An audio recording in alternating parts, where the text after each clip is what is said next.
2019년 10월 10일입니다. 요즘 계속 몸이 무리를 했는지 아니면 이명이 나아가려고 그러는 건지 한의사 침 맞는 한의사가 그러더라고요.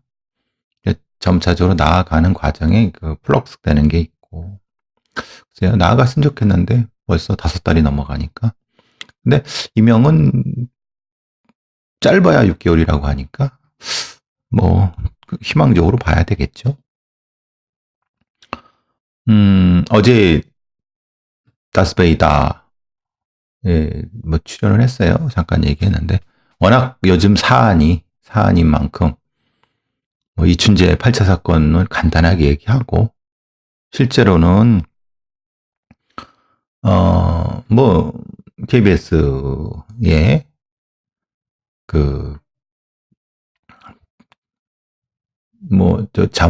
정경심 교수 자문을 해줬다고 하는 그 인터뷰, 논란, 그게 막 복잡하게 진행이 되네요. 그리고, 어쨌든, 어제 잠깐 이춘재 8차 사건에 대해서 잠깐 얘기를 했어요. 저는 이제, 제3의 가능성에 대한 설명을 드렸고, 근데 오늘 바로 경찰에서, 아침에 브리핑을 했는데, 이춘재, 화성 8차 사건 범인만 알 수 있는 내용을 말했다. 라고 얘기를 했다고, 브리핑에서 얘기를, 발표를 했나 봐요. 그러니까 기자간담회로 한 거죠. 여전히 14건을 자기가 했다 그러고, 8차 사건도 본인만이 알 수 있는 내용을 일부 진술한 것.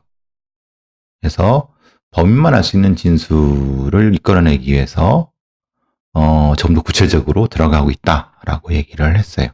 그러니까 그 안에서 범인만 알 수 있는 의미 있는 것도 나왔다라고 하고 있어요.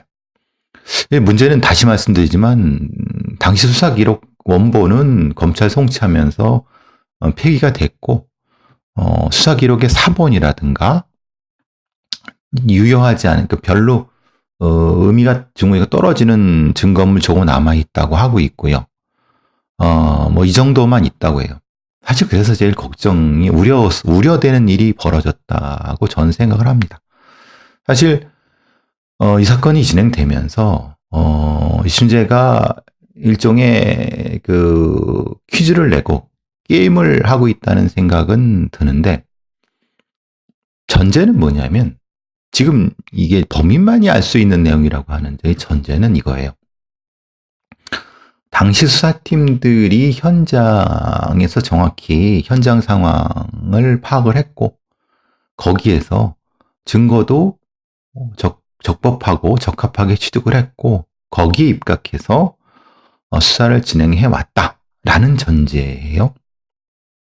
그리고 또 하나는 수사진들이 그 안에서 있었던 이 범죄의 전체적인 재구성 중에 핵심적인 내용 부분을 다른 어떤 외부로 노출하지 않았다. 그리고 또는 이 다른 용의자들을 신문하면서 그것을 노출하지 않았다. 라는 것이 전제예요. 그랬을 때 지금 범인만이 알 수 있는 어떤 내용이라는 것이 가능한 거예요. 근데 제가 그 당시에 수사한 사람들의 수사 방식이라든가 일반적인 경찰의 수사 방식을 너무나 잘 알지 않습니까? 그래서 저는 사실 범인만이 알 수 있는 어떤 것이라고 하는 것에 대단히 부정적이에요. 왜냐하면 분명히 우리가 강력사건의 수사를 할 때는 여러 가지 가능성 때문에 범인만이 알 수 있는, 그러니까 공개할 수 없는, 용의자한테도 공개할 수 없는, 그리고 재판 과정에서 일종의 히든 카드 형태로 이제 증거로서, 상황 증거로서 제시할 수 있는 이런 부분에 대해서 상당히 아껴두는 것이 매뉴얼화 돼 있지만은 당시에는 그런 건 없었어요. 제가 알기로는. 왜냐하면 당시에는 무조건 누구든 잡아오라고 하는 거고, 실제로 지금 재판받고 복역했던 사람의 경우에 어쨌든 뭐 지금 그 사람이 범인이 아닐 가능성이 높아지고 있잖아요. 아직은 모르지만. 그러니까 이 전제는 그거예요. 만약에 지금 이 수사본부장이 기자 간단히 브리핑 하듯이 본인만이 알 수 있는, 본인만이 알 수 있는 내용이라고 하는 부분이 성립되려고 하면은 그 내용에 대한 것을 수사팀 전체의 그 누구도 외부에 누출하지 않았다는 전제예요. 근데 그거를 어떻게 확인합니까? 당시 수사 안 했던 사람도, 죽은 사람도 있고 지금 퇴직한 사람도 있으면서, 또한 자신이 그걸 가지고 외부에 이제 인터뷰된 사람도 있고 여러 가능성이 있는데, 그러니까 혹시 이춘재가 자기가 범인이 아님에 불구하고 당시에 수사를 받으면서, 수사도 매번 받았잖아요. 받으면서 그 당시에 담당 수사관이 이춘재한테 어떤 형태로든 무엇인가를 물어봤을 수도 있는 거예요. 그거는 되게 흔한 거예요. 그러니까 당시에 수사팀들이 그렇게 정교하게 하지 않았거든요. 그것이 전제가 돼야지만이 범인만이 알 수 있는 특정한, 예를 들면 이런 거죠. 특정한 시체의 위치라든가 아니면 특정한 시체의 뭐 팔의 어떻게 뭐 각도라든가 이런 것들, 이런 거죠. 아니면 당시에 이제 사실은 발표하지 않았지만은 약간 뭐 머리 뒤쪽에 뭐가 있었다는 등 뭐 이런 부분들이라는 거예요. 근데 그런 거는 분명히 수사진들이 용의자들을 수사하는 과정에서, 그리고 그 이후에 오랜 기간 동안 했을 수도 있는 거예요. 그것을 안 했다는 것부터 먼저 입증을 해야 돼요. 그러니까 사실은 저는 이춘재가 의미 있는, 범인만이 알 수 있는 의미 있는 것을 얘기했다고 하는 것은 사실은 이 지금의 그 수사본부장이나 뭐 아니면 이 사람들이 뭔가 착각하고 있는 거라고 봐요. 충분히 다른 방법으로도 이춘재가 자기가 범인이 아님에도 불구하고 알 수 있는 방법은 여러 가지가 있고요. 그리고 저는 이춘재가 이 사건의 범인은 아니라고, 제3의 가능성이 있다고 보지만, 그건 가능성이고 이춘재가 범인일 가능성도 있어요. 그 부분에 대해서는 뭐. 근데 이 정도의 그 사이코패스 연쇄살인범 같은 경우는요,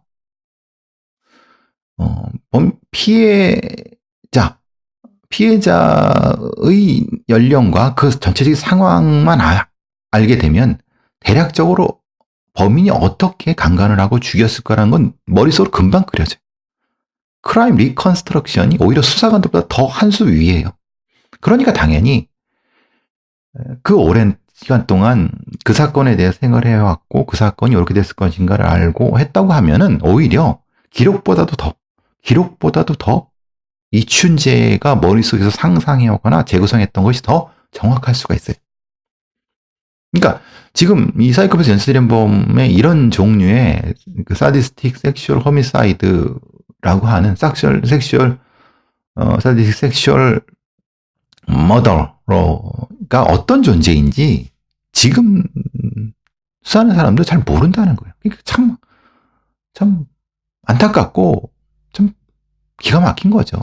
그러니까 이런 종류를 어떻게 수사해야 되는지에 대한 부분이 아직도 유영철, 정남규, 강호순을 거치면서도 그렇게 안 돼 있어서 지금도 저는 좀 허우적거린다고 생각을 해요. 그리고 이런 내용들은 나오면 안 돼요, 사실은. 그리고 뭐 제가 어제도 뭐 잠깐 말씀드렸지만 여자 프로파일러한테 손이 예쁘시네요. 뭐 그런 얘기는 절대 나오면 안 돼요.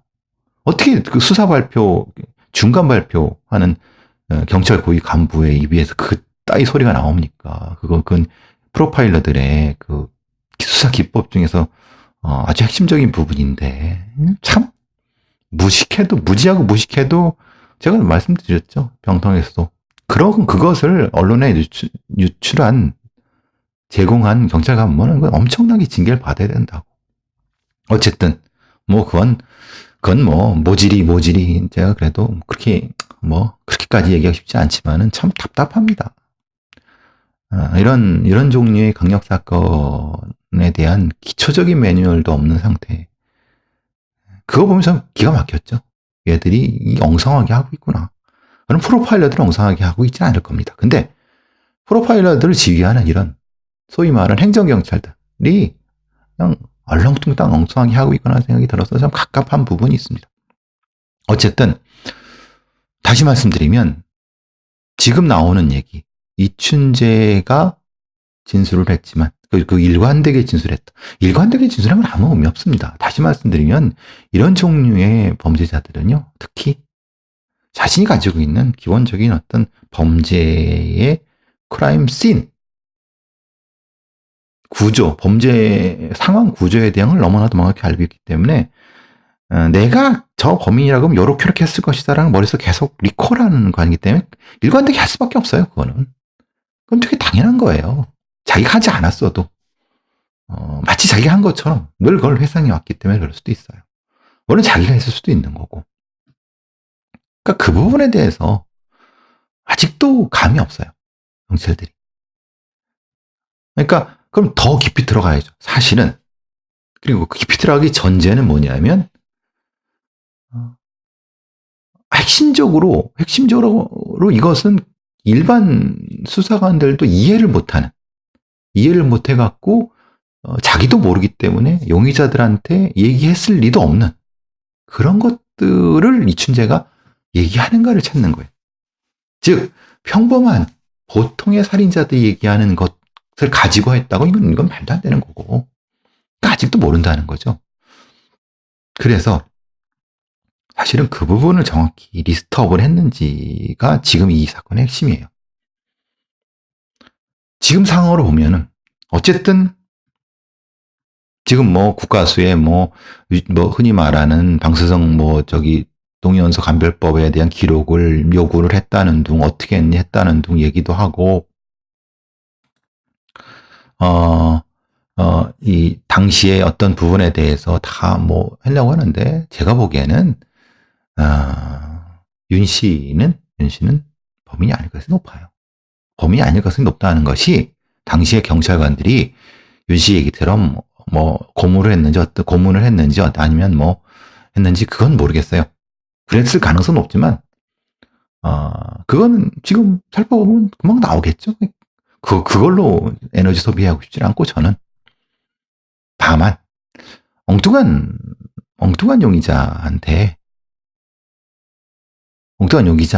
가능성이 높다. 윤 씨 같은 경우는. 그럼 이제 전제는 그거죠. 그럼 이춘재냐 아니면 제3의 누구냐의 핵심인 거죠. 그럼 이춘재인 걸 확인하려고 하면 아까 말씀드린 것처럼 이춘재가 정확히 진술하는 부분에서 물적 증거는 어차피 지금 없으니까 상황 속에서 그가 생각하는 범죄의 전체적인 상에 대한 것을 찾아보면은 그 분명히 나올 수 있어요. 이거는 뭐 그 자잘한 하나 두 개를 얘기하는 것 자체를 얘기하는 건 아니에요. 당연히 이건 그 방법을 써야 되는데 지금 그 방법에 대한 얘기가 없어서 좀 이거 당연히 지금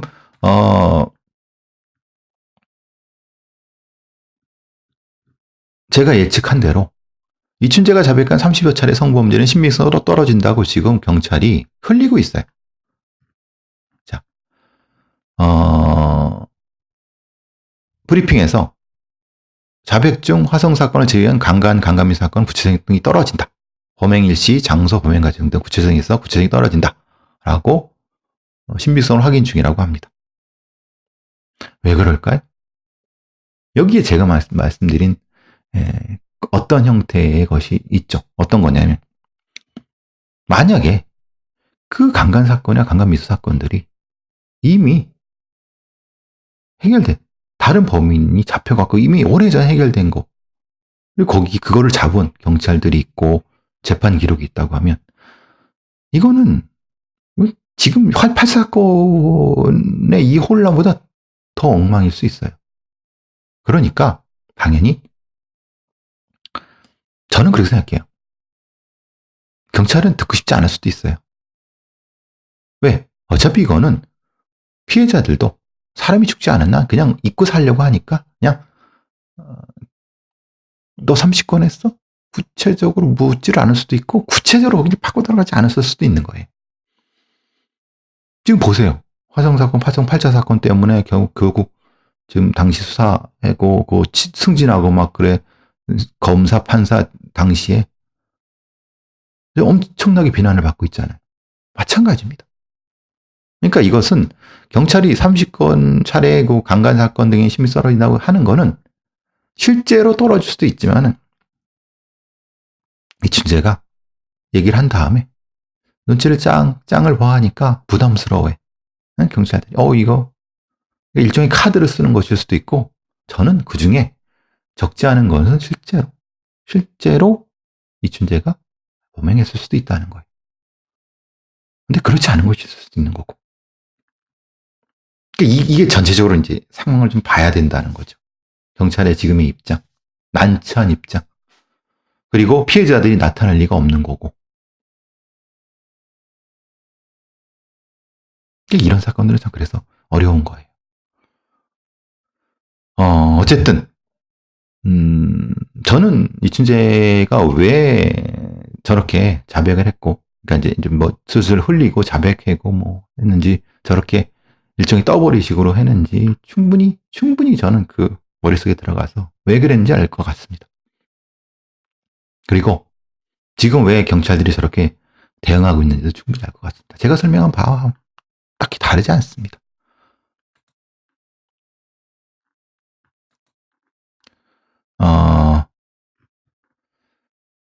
요건 이제 조금 더 수사가 진행되면서 다시 한번 말씀드리고, 글쎄요, 다스베이다에서 한 번 더 나오라고 했는데 모르겠어요. 지금 뭐 이 조국 사태가 더 오래 갈 것 같은데 그때 또 뭐 한번 또 나가보죠 뭐. 제가 정정해 드릴 게 하나 있어서 연합뉴스에 이런 기사가 떴습니다. 최근 10년간 범인 못 잡은 살인사건 196건, 검거율 98.2% 이렇게 떠 있습니다. 자, 이 살인사건 검거율이 98.2%라고 합니다. 더불어민주당 금태섭 의원실이 경찰청에 제출받은 자료, 2009년부터 지금까지 발생한 살인사건 10년 좀 넘죠?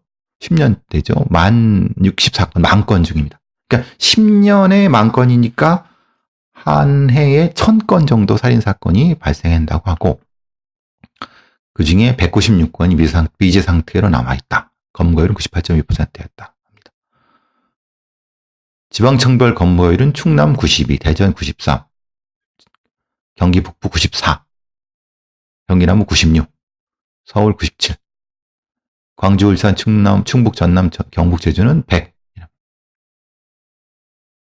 뭐가 문제죠? 제가 왜 이걸 갖고 여러분한테 말씀드릴까요?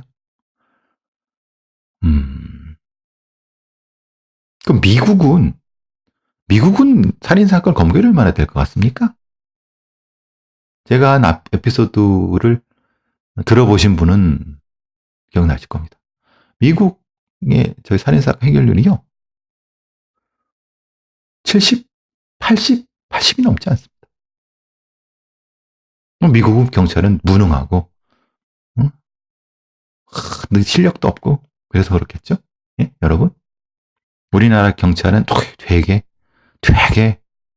예? 유능해서 잘 잡겠죠? 이건 검거율은 검거율. 검거율로 하면 안 되죠. 전제 첫 번째. 뭘로 해야 됩니까? 아까 화성사건, 8차 사건, 윤 씨 생각해 보세요. 검거했죠? 검거했어요. 범인입니까? 의문이 나고 있어요. 범인이 아닐 가능성이 높아요. 그죠? 그럼 이거는 검거율로 들어가면 안 되죠. 나중에 보정을 해야죠. 근데 이거는 수사해서 재판하고 대법원 판결 나면은 3년 뒤에 판결이 나서 무죄 나면은 다시 빼야 되는데 안 빼요. 그럼 검거율이에요, 그냥. 웃기죠? 미국은 안 그래요. 그러니까 한 20% 차이가 나는 거예요. 그것도 좋다고 98.2%로 경찰청이 금태섭 의원한테, 국회의원한테, 국민의 대표한테 뜩 보내고, 금태섭 의원은 좋다고 그냥 이렇게 얘기를 하는, 최일선에서 범죄 예방과 범인 검거위해서 최선을 다하는 경찰 노고가 크다라고 했어요. 통계를 읽지도 못하고, 저 통계가 뭔지도 모르고, 저게 의미하는 바도 모르고, 그러니까 국민들을 바보로 만드는 거예요. 와, 씨, 이렇게 대한민국 경찰이 유능한데,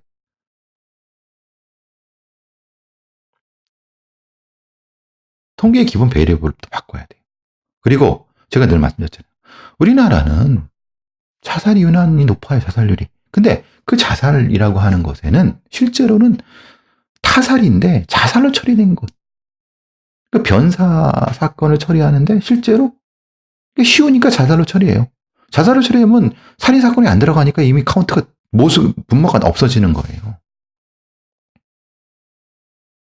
원래는 저건 좀 심각히 수사를 좀 해서 누군가 죽였을 거라고 생각하는 쪽으로 가면은 저건 살인 사건의 분모가 되죠.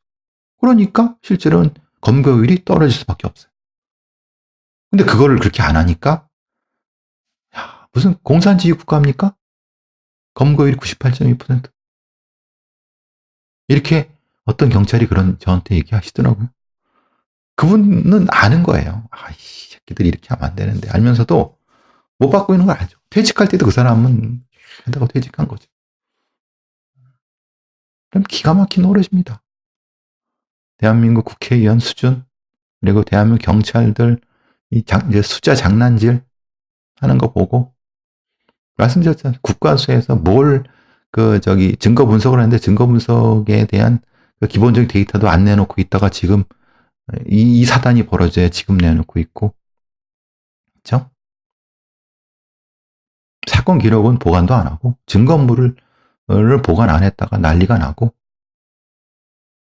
이게 무슨 짓입니까? 다시 말씀드리지만 우리나라의 그 살인사건 검거율 이런 것들 범죄 통계는 다시 한번 싹 다 뒤집어 엎어야 됩니다. 저는 절대 신뢰하지 않습니다. 그건 저만이 느끼는 거 아닐 겁니다. 범죄 통계를 다루는